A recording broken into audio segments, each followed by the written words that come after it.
I just found out my fiance is a liar, but I'm supposed to marry her in 2 weeks. Part 5. Whoa! Hi, everyone. It's been a while since I logged into Reddit on this account, only to see a couple hundred messages begging me for an update, so I figured I would at least sort a few things out that are commonly being asked. By the way, this comes from OneTop3934 on the r/OK Storytime subreddit. So TLDR for everyone who's just joining. So OP called off his wedding after finding out Sarah, his fiance, was helping her sister Evelyn hide an affair. Drama level is telenovela. We are going deep. Things escalated when Evelyn attacked OP, got arrested, and later tried to frame her soon-to-be ex Marty for child abuse. Evelyn's a piece of poop. Yep. Sarah flip side spilled all the family tea and helped Marty win custody, but OP is still on a wait-and-see terms with her. Now OP's questioning trust, love, and why his life feels like a Reddit soap opera. Oh, yeah, it does. There we go. So first off, Marty and Evelyn are divorced. It took a bit over a year and a half for it to be finalized, but despite Evelyn's hijinks and stalling, that seems to be about typical for where we live. The only notable things about the divorce itself is that Marty was granted primary physical custody of their daughter, which was seen as a bit of a coup considering how these things usually go. But to be fair, Evelyn mostly did that to herself, by lying about the abuse. Definitely. Marty's lawyer was able to make a huge stink about her false charges in the court, as well as the psychologist reports that were combined with the fact that Marty already had custody. And also the psychologist reports were from their child, basically saying that they had seen Evelyn and her affair partner doing the spicy sleep. Yep. Which, you shouldn't expose your children to. Don't do that. Him and his daughter had been living with his parents since he filed. The judge seemed to think that it was appropriate to basically just leave things how they were. It's true what they say, guys. Possession is 9/10 of the law. What does that mean? Can you guys tell us what that means? Possession? I don't know. I've never heard that. Maybe that's like insane. If you I am accusing you of something. If you have, the weapon that did it, then that's basically all you need, even if we don't get the full story. A legal expression that means a person with physical possessions of something has a stronger legal claim to it than anyone else. It can be used in reference to property law or criminal cases. Okay, so it's almost like a squatter. Like, all right, if you're because at the house, the kid kind of had already been with Marty. Yeah. So thus the kid should be able to continue staying with Marty. Yeah. Keep that in mind if you ever get divorced yourselves. The financial fallout didn't seem to be that big of a deal. The house was sold. Marty got a slightly bigger share of it than Evelyn did in lieu of maintenance/alimony, and that was that. I actually had dinner with Marty at a little bar and grill close to where I work one night, and he thanked me again for my help and had a lot of nice things to say about Sarah, which I appreciated. Wow. Sarah, OP's fiance, or was fiance now just maybe girlfriend is complicated. Oop. She's really been coming through as an aunt for his little girl and spending time with her pretty frequently. I didn't point out to him that this is because there's no way she'd get to see her when it was Evelyn's weekend, as the sisters are still not talking, but I'm sure he can figure that out on his own. But I still think that shows that she cares. Even like I believe her. Yeah. I believe her. I think that shows that she cares. One interesting thing that came out of that dinner is that Marty told me that Evelyn wrote him a big letter during the proceedings, begging him for another chance. Oh, God. And in this letter, she confessed a lot of things that even Sarah was unaware of. Oh. So we're getting even more tea. But Dude. just to be clear, Evelyn not only cheated on Marty, but accused him of abuse to try to get custody of their daughter. Of their child. And then did weird things. Did weird things. What more can one person do? Oh, there's more, John. Turns out this wasn't Evelyn's first adultery rodeo. Of course. She's been riding many horses. Oh. She had cheated on Marty when they were dating, and again shortly after they got married. Of course. Marty and I were both stymied by that. Why would you marry someone you were cheating on? Like, no offense to Marty here, but he's not rich and he's not some super stud, just a slightly quirky, normal-looking high school teacher. If Evelyn didn't like that, then she certainly didn't need to marry him. Anyway, it blew my mind. I feel like Marty's getting dunked on unnecessarily. Bro, I'm getting dunked on. He said slightly quirky looking high school teacher, and I went to just zoomed in on me. I'm Dude, like, I mean, tell me what you did don't I do? Tell me you don't teach history. I could see you as my cool history teacher. Time out. I could totally see you as my cool history teacher. Give me like 3 The seconds. bookish look. Does John look like a cool history Maybe teacher? like an art teacher or something. Nah, history teacher, dude. History? Yeah, history teacher. History's cool, but it's not history. No, history teacher. I could do art. Like, I teach you how to paint. Like. Who is this? What did he teach? Huh? Tell me that's But not people you. always say that's me.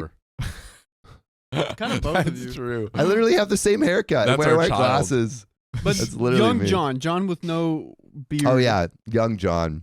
That's true. Yeah. That's so funny. John back in the day. People do call you that. People call me that all the time Yeah, that's you. because of the hair. Yeah. It's so you for real. And I used to have glasses just like that. Yeah, we need to get you some circle. Yeah, some really big ones too. Yeah. See, Princess Tika 2 says art teacher. So, boom. All right.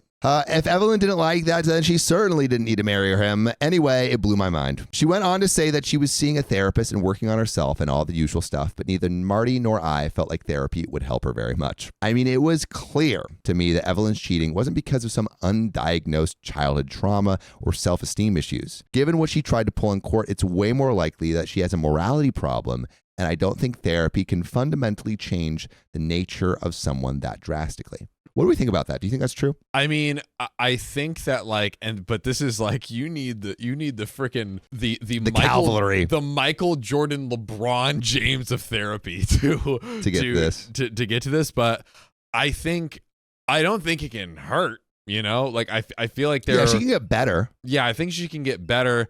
Is she just like at her core an unchangeable just source of pure evil? Maybe. I don't know. I think there's extreme edge cases. I don't think anyone is irredeemably bad. I think we can all make improvements. That being said, do you have to be there while someone's improving? No. And I don't think you should be anywhere close to this woman for the time. Sam's rooting for them to get back together. No. He's going to be officiating that wedding. Please no. Oh, my God. I shared with Marty some of the insights I had gotten from my conversations with Sarah about her relationship and childhood with Evelyn, and we came to the conclusion that fundamentally Evelyn is just a user. She'll basically do whatever she wants, use anyone how she wants, and she will never consider how it impacts other people because she feels she can just manipulate everyone into getting off her back. Suffice it to say, Evelyn's letter didn't have much of an impact on Marty, or rather, it only firmed up his already solid resolve to divorce her. Good. Marty said that he felt that she was so dishonest and manipulative that even her mea culpa confessions had an air of manipulation about them. And I tend to agree. I think it was a last-ditch effort to try and appear truthful to him, but too little, too late. Secondly, during this dinner, Marty also told me that he had finally contacted the wife of Jake, the affair partner, a couple of weeks ago. Whoa. He's been waiting on that one. He's been making him sweat. Yeah. Yeah. I asked him why he waited so long, and he said he just wanted to make sure that it didn't impact his divorce with Evelyn in some way. I didn't like that answer, but I could at least understand it. He said that she was a nice lady who was apparently incredibly shocked when he presented her with the evidence of what Jake and Evelyn had been up to. Remember, Marty had a video of them in his house. Right. It seems like Mrs. Jake had absolutely no clue that anything was going on. She was too busy dealing with their small child, I think 1 or 2 years old. Marty felt pretty bad about the whole thing, but he said that if the situation was reversed, he would want to know. Yeah, I think that's true. I could only nod in agreement with him here. It seems like a difficult but necessary thing for him to do. There's no update on if that couple are getting divorced or not, but Marty said he had the impression that she was going to try and salvage something due to their small child. I did ask him if he was interested in getting back at the guy, but Marty just waved me off. He said that anything he did to him would probably just make it harder for his wife and kid, and he'd rather just get on with his life. I think that feels true. I can understand that, but I think Marty is a better guy than I am, because if I was in his shoes, I would have really put the screws to that guy. Well, I guess Jake has enough of his own problems right now anyway. Lastly, I know people really want an update about me and Sarah, so here it is. Because again, OP was about to get married to Sarah, and then it was put in its complicated territory. So let's see what happens. We had a good trip in Queensland. The weather was hot, but evidently pretty mild this last Christmas. There were lots of beach days, lots of spending time with my nieces. Sarah's an elementary school teacher, and she's fantastic with kids. And all in all, it was a great time. I think Sarah and I both found it really helpful to be away from home for a couple of weeks. Being together in a different setting really helped us focus on the here and now, and not so much on the wild trip we'd both been on. By the time we left to come back to the States, we were both in a very relaxed state of mind, and a lot of problems that we had that seemed very difficult to get past started to feel a lot smaller. Okay. I feel like we're sailing into good territory here. We're getting there. That's not to say there aren't still sore spots for both of us. Predictably, my newfound desire to never get married has not been easy for Sarah to adjust to. And to be frank, the better our relationship got, the more this became an issue. I had to explain to her it's really not about us or just about us. It was more about witnessing a bunch of bull crap in a short period of time by a lot of different people that just turned me off to it in general. The cheating, physical and emotional, the lies, the pain, all of that. It just seems way too heavy for me now to contemplate. She stewed on that for a few days. And then one night, while we were washing up from dinner, pausing right here, do we think she is going to break up with OP or stay together with OP? Wow. I feel like from everything I know, just making a total guess, Sarah is the type that's like, I want to get married. I want to have the wedding. I want to do all this. I mean, OP said like it became a problem because they were basically becoming serious about their relationship again. And she's like, well, I want to get married, you know? At this point, all that being said, I don't think like she would break up with him. I think so. Poll 1 or 2. I think she cares about marriage a lot. Yeah. And if she believes that OP never wants to get married, I think she might not want to stay in that relationship. And we got 3 votes to break up. John's saying nah. I'm hanging in with nah. Vix, where Mix, my nahs? Ming, Ash, MR, all break up. We got 71. It's changing. It's going back and forth all over the place. I think she's had time to reflect on herself and stop the people pleasing. She's finally found out what she wants and what she wants to get married. That would be kind of a cool character arc for her. Yeah. But I think it's not. All right, let's see. She stewed on that for a few days. And then one night while we were washing up from dinner, she asked me if I still intended to have children someday or not. It was a fair question and one that I hadn't really been asking myself. You see, one of the things I had been working and looking forward to was starting a family with Sarah.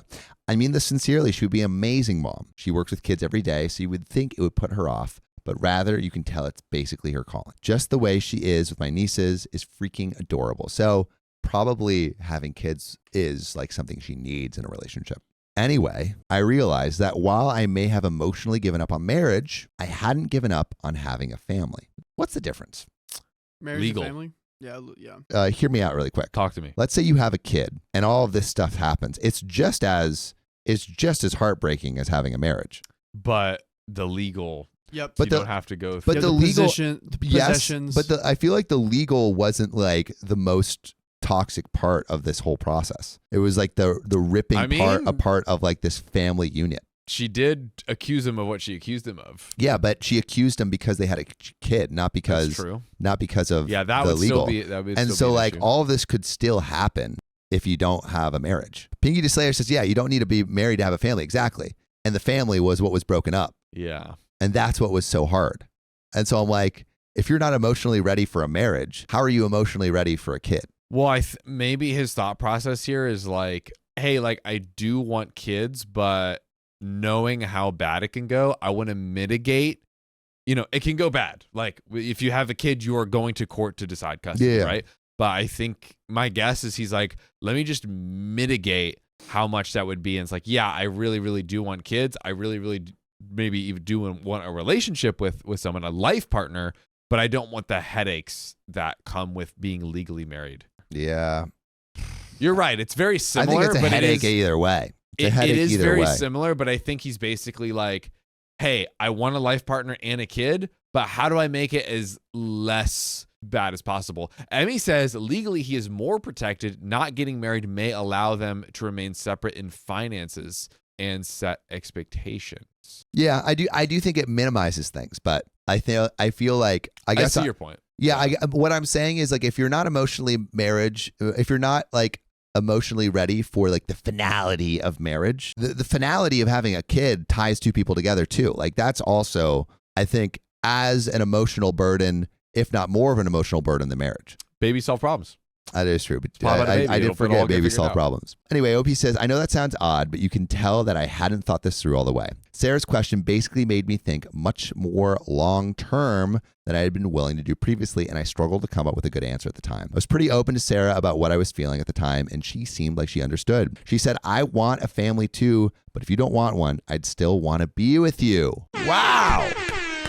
I was not expecting that. Put some respect on my name! John got Come it. on! Wow. John, you have 23 haters. That's okay. Me included. I still love you. I still love you. 24. But I was, boom. I almost changed my mind. No, yeah, and no. it was the peer pressure too. You stood fast. I stood on You business. stood on business, with 10 10 toes tippies in. down. It was nice to hear, but I'm not sure that I would be happy if that's the case. Like I said, Sarah would be an amazing mom, and it feels like bullcrap on my part if being with me denies her that opportunity. We went back and forth on this a little bit, with me trying to convince her she was giving up too much and her holding fast to what she said and not backing down. We basically ended the discussion with an agreement on both sides to think about it more and come back and talk about it later. So that's what I did. I know some people don't want to have kids, but deep down inside, I knew that I did. More than that, I wanted a family, something approximating the family I grew up in as a kid. And to me, that means a mother and a father together with their children all in the same house. At this point, the point of me being married or not becomes essentially moot, because if you split, there's still child support and custody, and you'll likely be a de facto spouse anyway. So splitting communal property and all that jazz. It's like the old saying, 6 of one, half a dozen of another. What does that mean? Of course. I don't know these sayings. Of course. 6 of one, half a dozen of another. You get 6 in 1, but then I think it's like tomato. Yeah. You can It's call it whatever you want, but effectively it's a marriage just with a certificate or not. Idiom used to say that one does not see any Oh. real difference between the two possible choices. Yeah, 6 of one, because you can either have 6, 1, or half a dozen, and half a dozen is 6 too. So it's like the same thing. Got him. Once I had accepted that, I asked myself if I would get into this kind of child rearing / common law / marriage type situation with any other women other than Sarah. Like, would it be easier for me to commit to that if it was a different woman? The more I thought about it, the less I felt that this was true. I love Sarah. That had never been in doubt. My trust in her had been damaged pretty seriously, but if we had more time and hadn't had a wedding looming over our heads, we might have been able to make it work. I felt pretty strongly that the time constraint had played a big part in me pulling the pin on the impending nuptials. Now, before anyone gets their hopes up, Sarah and I didn't rush out and get married. Oh. We did, however, sit down again and have a more serious talk about our future. One that was frankly way overdue. I acknowledged that I still wanted to have a family in the future. She said that if we did have children together, she would prefer to be married or at least cohabitating. I pointed out to her that these were basically the same thing in our state, at least after a couple of years. She said she knew, and that's when she surprised me with something. She went to her purse and retrieved an envelope and handed it to me. I was expecting it to be another letter, but it was not. It was a prenuptial agreement. A prenup. A prenup, and he ain't As a they say in chump. the biz. No, he ain't no chump. chump. I asked her when she had this drawn up, and she said shortly after we separated. She had intended to plead her case with it at the time, but thought better of it once she came to understand my position on where things had landed in our relationship. I felt like I needed to listen to what you were telling me instead of trying to change your mind, she said. That's pretty solid. That's a bar right there. Is that not a bar? That's kind of a bar. Kind of a bar. If I heard that, I would be like, damn. I would fall harder for the person that said that to me. Like the slip and fall. Like the slip and fall? Yeah, Boink. exactly. Boink. Boink. That's what it's what cheaters use, but Oh, yeah. instead Slip and of fall. I slipped and fell. Yeah, but but this it's- time it's like I'm slipping and falling on purpose. Yeah. Instead of a hard on, it's my heart on the floor. Exactly. Yeah, slipping and falling on my heart. Oh God. That was a bit eye-opening to me because I thought, evidently incorrectly, that she was much more resentful about the marriage being called off. She said she was more hurt than resentful, and if she was angry, it was at herself for being stupid. Still, she had held on to the agreement, probably because she was hoping that if the opportunity ever came up, it might prove how serious she was taking what she had done. I asked her if I had asked you to marry me, would you have shown this to me? She said, absolutely. I need you to have complete trust in me. I don't want to let you or me down again. I'm pretty good at reading people, and this felt like an honest statement as I have ever heard from someone. I read the agreement, and yes, I checked the date on her signature. Her story checked out. Seemed pretty sensible to me, and there was even an infidelity clause in it where it was spelled out exactly what was considered infidelity. It was pretty eye-opening to me. Sarah eventually considers a lot of behavior that I might have given a pass on much more serious. I mentioned that to her, and she said we could revise it later after a good discussion, but the main points were pretty solid, and I agreed. It mentioned infidelity, but did it mention helping someone else with infidelity? Maybe that counts. Because that's the problem here. That's what she did. So, you know, hey. We'll see. Anyway, we put the agreement aside for now and talked a little bit more about where we go from here. Short and long of it, I asked her to move back in with me. Question to the chat. Question to John and Riley. Is that a good idea to move in right now? We don't know the exact number of months that has passed, but They went on a trip together. yeah, maybe it's not a good idea. I feel like they can progress in like every other thing except for moving in. I feel like he said, it's like, oh, it's a bit overdue. They did take a while for OP to just kind of like sit with this thought. They were again, like he said, like mutually exclusively platonic or whatever. They weren't seeing other people. They weren't doing, hooking up with each other or anything. But I would pursue everything else in a relationship minus moving it together. Yeah. I feel like they've been doing a lot of deep talks. I think he's just scarred of relationships, seeing what happened to Evelyn and her husband. So that's why he's hurt. But I'm down for the moving in together. I think we need a little bit more time. I mean, how long has it been? A year? I don't even know if it's been a year. I feel like maybe at the year mark. Year mark? But I feel like it just feels a little fast. But if you love someone, love them. I think she was stunned by this because she immediately broke down crying. Sarah's a messy crier, even when she's happy, and my t-shirt suffered for it. She still has a few months left on her lease, so she's going to ride it out until that's over, and then it will move back into her house. She said that when she moves in, she should sign some sort of rental agreement with me. I told her that I thought that was a bit over the top and months away, so let's just park that for right now. I won't say that it felt like we closed one chapter and started another because it's not quite like that. We've been going through a long process of sorting out our feelings, talking to each other, and on my part, really observing her actions. In fact, one of the things that was kind of a downer at the time is that Sarah said to me, "This is the best thing that's happened to me in a long time, and I have like almost no one I can talk to about it." You see, it's not just Evelyn that she's not talking to, but she's still not talking to her parents. Her father has made some overtures to stay in contact, but her and her mother are basically treating each other like they passed away. Whoa. I have some pretty complicated feelings about this. On one hand, I think her family has been a big problem for her, and even if she's working through it with a therapist, neither of us think she's prepared to deal with them yet. But on the other hand, I do wish that things didn't have to be like this for her. After all, my family and hers seem like almost opposites, and I guess I just wish she had been born into a family like mine instead. There's a lot of really good parts of family life and having good siblings and parents that Sarah has never really experienced, and this makes me sad for her. But if there's a bright spot, it's that my family never stopped caring about her. Even my parents, I think, have been silently rooting for us to figure things out. We got a little bit more of an update, and I'm going to jump right into it. So that's where we are today. We're still working things out at what probably feels like a glacial pace for readers here on Reddit, but that's just how life works sometimes. Overall, I would have to say that despite appearances, our relationship is much stronger now than it was before I called off the marriage. We both have a much deeper understanding of each other, and frankly, Sarah has really demonstrated a lot of emotional growth in the last year. Jesus, it's been a year, an entire year. So how has it been a year? It's surreal to me how much time has flown by, but I'm glad to put most of it in the rearview mirror. Like I said, I don't think we turned a corner. It's been more gradual than that, but I definitely do feel like after some soul searching that we are back on track. P.S. for anyone who cares, I plan on finishing the pagoda this year. There's still enough time to get it done before summer is over, and I'd like to have at least a few fireside nights outside with my ex-fiancé and current girlfriend. And that is where this story ends, but we do got another story for you before this episode ends. No more updates. No more updates on this story. Reached the bottom of the barrel. Whoa! Hey, it kind of ended good. Food's here. Oh, sick. Oh, maybe a little food break. A little food break. You guys want to eat? Chat. Do you want to eat with us? Yeah, lunch break. It's a new segment. Yeah, lunch break.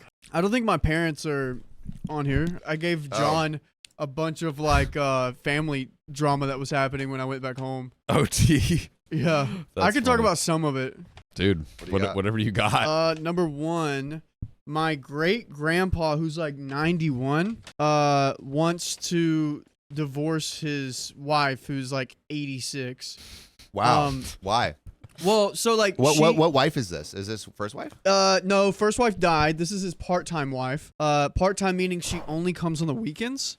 Whenever COVID happened, he kind of called her and gave her like a kind of a mean like, don't be coming around here with that. Like, don't get me sick. And it was, I don't know, she kind of took it hard and hasn't really been hanging out with my grandpa since then. His name's George. And You think they bang? they did. That's why they got married. Now, heck no, man. This man, Wait, how long have they been married? whenever my mom was little, her grandpa, probably like 30 years-ish, I would say. Damn. Yeah. But he That's just a gives long her, time for a weekend wife. well, she lives in like an hour away, and she has her own business, but she only takes money from him in a way. Well, they don't really talk. She kind of like visits for a little bit, then leaves, and he always gets like kind of pissy about it. But over Christmas she came, and I saw her, and I was like, hey, life's great, California, yay, she's loving it. And she's talking to everybody there, but does not talk to George, and then leaves and does not talk to George. And George gives her like a present. He gives everybody in the family a present. He also gave Angie a present, which has only happened to one other girlfriend, but they didn't get as much as she did. Damn. I know. So Angie's getting special treatment? A secret admirer 97 donated $5. Sam, you looking online, but you got me, baby. I can be your Mandy. Oh, man. Can I get a you might be Mandy right now, and he's about to add the big and the wife next to it. We're finishing out the episode. My boyfriend prioritizes his friends who discriminate me and my daughter. Oh, boy. This might be a long story because I need to give some context, so please bear with me. I am 22, a white Puerto Rican female. This will be mentioned later, and my boyfriend is 25, white. Also, sorry for this word vomit. I'm not great at telling stories, so I hope this is understandable. Sorry if I get sidetracked. Thanks in advance for the help. By the way, this comes from Manic Pixie XXX on the r/OK Storytime subreddit. So, I often visit my boyfriend, and my 3-year-old daughter even has a room in his house. However, we live next door to his friends, and while it is fantastic to live with friends when they are responsible and reasonable, helpful friends, my situation is the opposite. Oh, dear. They are usually nice when they are by themselves. These are 26 and 28 white males. Sorry to mention race, but it'll come into play later. They typically have a revolving door of Tinder girls and dates coming over, so I meet some who are 99% of the time white. While I have pale skin, my naturally big and curly hair, as well as mixed race, black, white, and Puerto Rican daughter,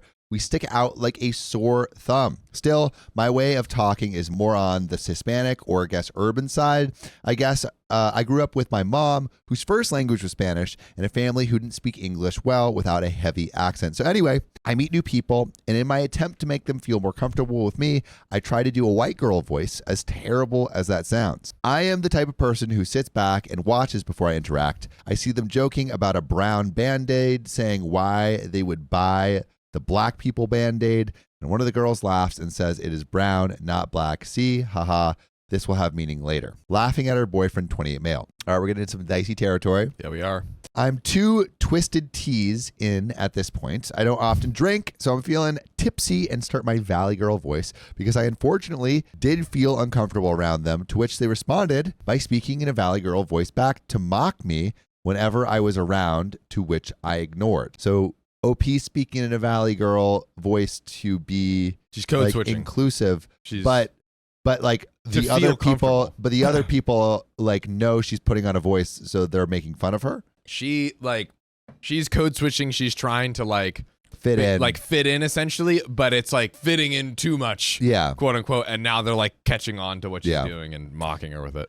Well, my daughter is playing with her friend. We are all still playing Uno, and they conveniently forget to deal me in, claiming they did, and I stuck it back under the stack, which I didn't. I was very far away from it, and my boyfriend said, no, she never got one, but it's okay. She can play with me. I get a call from my sister and start talking, still in a Valley Girl's voice, which the girls eat up, but I am a very anxious person and was wasted and honestly would have rather been made fun of for talking like them versus my authentic voice and way of speaking. My sister immediately knew something was wrong and asked why I spoke like that. Me and my boyfriend are significantly better looking than his friends and the girls they bring. Boom. So there's sometimes a bit of issues with the Tinder girls favoring to look at my boyfriend, which I ignore because I'm confident in myself and I'm building a life for myself that will surpass what they could all ever do.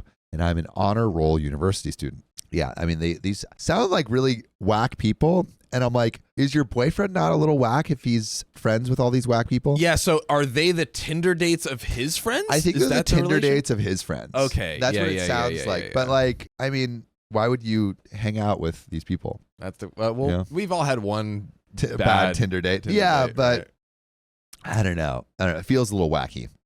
But anyway, back to my sister. I told her, and she said, I'm very disappointed you are around people that make you feel uncomfortable and that your boyfriend continues to put you in a place like that. Sam said that. This makes my anxiety worse, so I decided to go for a walk. And my boyfriend's friend's parents are watching my daughter and her friend. Before I left for my walk, I opened my notes app and told my boyfriend I was very anxious.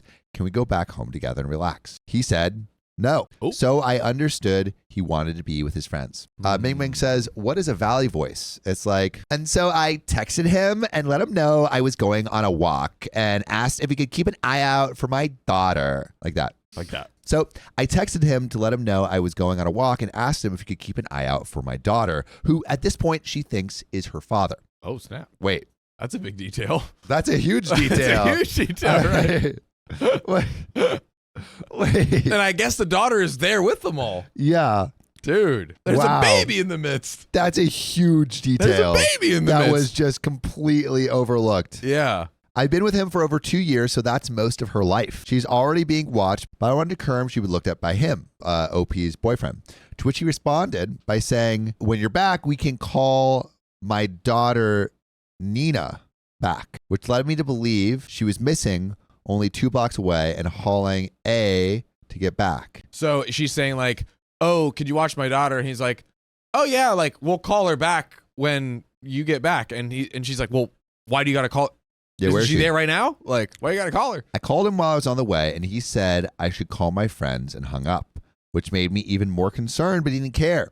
He was upset that I didn't want to hang out with his friends. All he would have had to do was open the door 5 steps away from where he was sitting to see my daughter, but he didn't. I come back literally in a full-blown panic attack because she doesn't know where her daughter is, like if her 100%. daughter's being taken care of. Yep. My daughter's fine right where I left her. I get her and she goes to her room to watch her iPad while I start to cry downstairs, not understanding why my boyfriend wouldn't give me confirmation that my daughter's okay. Okay, so really quick Yes. to go back. So OP's feeling anxious. Yep. And she's like, hey, can we leave? And the boyfriend's like, I don't want to leave. She's like, okay, I'm just going to leave for a little bit, like go down the street. Can you watch my daughter? Boyfriend's like, okay. And then later, OP asks, hey, is my daughter there? And he's like, I don't know. And all he had to do was like walk 5 steps to see if she was actually in the next room. Yeah. But he wouldn't do that. Yeah. And now she's having like a panic attack. What a stupid thing to say. Yeah, that's stupid. Bro. My daughter is fine right where I left her. I get her and she goes to her room to watch her iPad while I start to cry downstairs, not understanding why my boyfriend wouldn't give me confirmation that my daughter was okay. He told me it was my fault because I should have confirmed with him in person before I left, and it wasn't his responsibility to check on her for me. This completely shocked me. He'd been so good to us and never acted like my daughter was a burden. He helps me in almost every way with her. So am I the a-hole thinking that he should have checked on my daughter for me? Really quick, I think you should dump the boyfriend, but also I don't know if putting father responsibility on him is a good idea. One, so young. One because like they're young, but also 2, for a bunch of reasons. They're young. 2, he's like your boyfriend and maybe isn't ready for that responsibility. And 3, he seems like he sucks at being given that responsibility. Yeah, it's like she was basically assuming That he was taking that role. Yeah. Now, I think in this specific microcosm, didn't she say before she left, hey, I'm just going to go, you don't want to leave? Okay, cool. I'm going to go for a walk. Just watch her. Yeah. Right? So the fact that she said, I'm going for a walk, just watch her, that's the time. If he said, no, I don't feel like doing it. Yeah, he should have said it then. Yeah. But he agreed to it. He agreed to it, and then it's like, okay, if someone says, watch this child, Regardless of whether you're a father figure or not, you just do that. Yeah, he's like, bro, you're trying to make it fun. It's like, I just want you to watch it for 10 minutes while I took a walk. Yeah. So there's things going on both sides, but it's like, bro, you should have just watched the child and don't be a freaking idiot. Be like, well, I don't know where she is. Maybe she ran away. I'll go find her when you're back. Yeah, I mean, I think don't. I feel like this might be, end the relationship territory. I think so. I think we're accidentally stumbling upon all of the misalignment. Yeah, and leave it. So am I the a-hole for thinking you should have checked on my daughter for me? The parents that were watching my daughter after seeing how distraught I was offered to give me their number, but I just said, that's okay, thanks, and took my kid inside, wanting her to be safe with me. But I want to clarify, she was never in danger. I was just scared as a loving mother. Okay, I believe, so she was already being watched by some other parents, and OP just wanted the boyfriend to check, and it was like, it's like 5 steps away, basically. Yeah, and he's like I'll go find her when you're back. Yeah. So or I'm not going to leave. But I would like to clarify, she was never in danger. I was just scared as a loving mother. My daughter is everything to me. I would have brought her on the walk with me, but it was dark, so I didn't feel that was safe. I didn't plan on going far. Anyway, my boyfriend storms out, adamant it was my fault. He returns 5 minutes later, putting on his shoes and saying he will go to the bar. Mind you, I'm still hysterical, crying over the scare with my daughter. I start to have a full-blown panic attack, crying, and I can't breathe. He stays to comfort me and make sure I'm okay. He doesn't end up going to the bar and tells me I guilted him into staying. Still, he was telling me over and over it was my fault, and if something did happen to her, it would be my fault. Jeez. Which is what set me off, because he was right. I just assumed he would have checked on her, since he always has, and also going to the bar with these people after an argument sounded weird to me, considering I'm not allowed to go to bars because he says I'm too pretty and will be hit on. And then the next sentence is the classic, like, oh, he's so perfect, but he's almost a perfect boyfriend. I'm young, so that social media would bother me, lol. He does not follow any girls but me, and we are barely on social media, which I love, and it's hard to find these days. Okay, just because he's trying to isolate you doesn't mean he hasn't already isolated himself. Still, I don't want to be hated and tell him to go. He doesn't. Oh, God. Riley just pulled out his whole mic. He was serious, guys. He says and tells me how he loves my daughter and me, and he would always want to protect us, which then, why couldn't you look out the door? Still, he told me I needed to be nicer around his friends. I told him I didn't feel comfortable as the only Hispanic in a group of the whitest of the white, and I was wrong for saying that, and he took some air, saying, don't play the race card because I'm paler than him. He indeed loves the sun, but they asked me what a Jamaican song was saying. I guess they thought it was Spanish. One of the friends said, don't be racist in response to that to another friend, so it's hard not to think it's about me being Hispanic, at least a bit, and I'm sure that's not their issue with me and that they are just insensitive and want to bother me. But then he starts to tell me ways that he stands up for us, like when his friends and their girlfriends started saying little black girl randomly as a joke. He told them to stop and that she's mixed and it's irrelevant and she shouldn't have been brought up.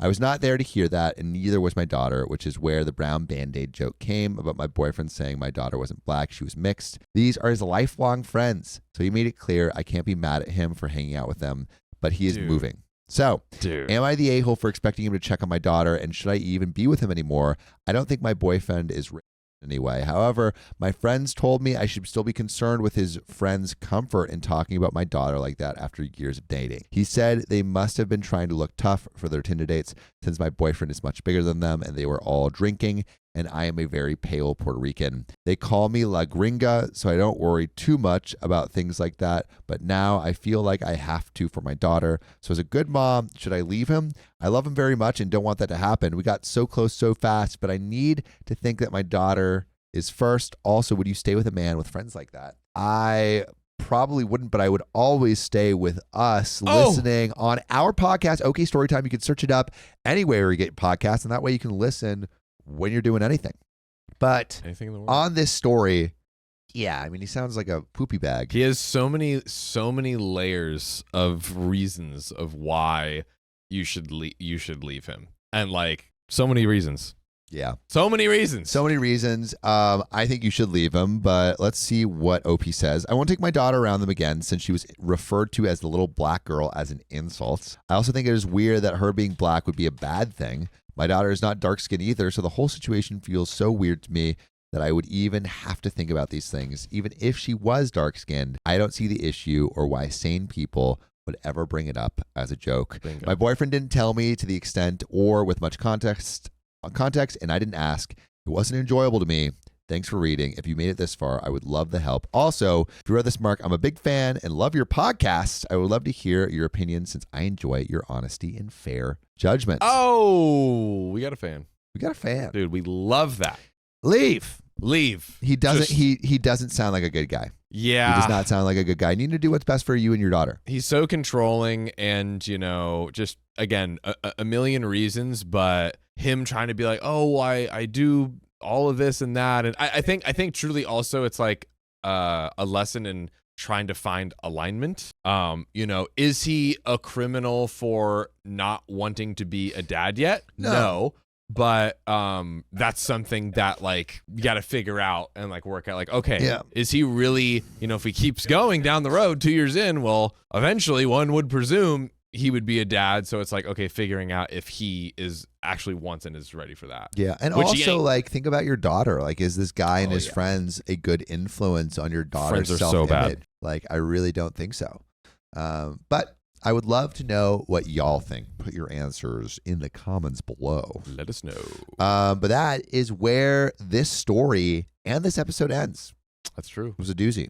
It's quite a doozy. Yeah. So if you love us, make sure to subscribe. We love you. And see you tomorrow.